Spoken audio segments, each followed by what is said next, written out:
আজকে দেখাবো কিভাবে একটা কার্ড থেকে আপনি আপনার নগদ অ্যাকাউন্টে টাকা ঢোকাবেন। প্রথমে আমরা আমাদের ফোন থেকে যাব হচ্ছে নগদ অ্যাপে, নগদে যাচ্ছি। তারপরে নগদ আসার পরে দেখেন 4 নম্বরে দেওয়া আছে অ্যাড মানি, ঠিক এখানে এই অ্যাড মানিতে ক্লিক করব। ক্লিক করার পরে দুইটা অপশন আছে, একটা হচ্ছে ব্যাংক টু নগদ, মানে ব্যাংক অ্যাকাউন্ট থেকে আপনি নগদে টাকা ঢোকাবেন, আর একটা হচ্ছে কার্ড টু নগদ, সেটা হচ্ছে কার্ড থেকে। আমি কার্ড থেকে সিলেক্ট করবো, তো কার্ড থেকে করলাম। এখন কি ধরনের কার্ড আছে, আমার ভিসা আছে, ভিসাটা সিলেক্ট করলাম।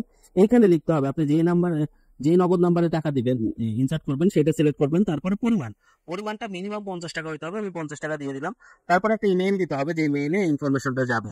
তারপরে আমি পরবর্তীতে যাব, পরবর্তীতে যাওয়ার পরে দেখেন এখানে কার্ডের ইনফরমেশন দিতে হবে, কার্ডের number, expiry date, CVC number, card holder নেবে এবং নিচে ফোন নাম্বারটা দিতে হবে। আমি সেগুলো ফিল আপ করে নিচ্ছি।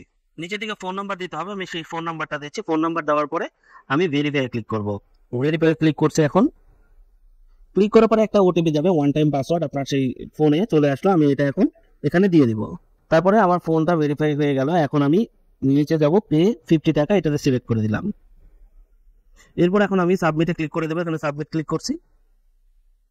সাবমিট ক্লিক করার পরে এখন আমার ওয়ান টাইম পাসওয়ার্ড আসবে, আবার আমি সেই পাসওয়ার্ডটা এখানে দিয়ে দিচ্ছি। আমি কপি করলাম, এখানে পেস্ট করে দিলাম। তারপরে কনফার্ম দিয়ে দিচ্ছি।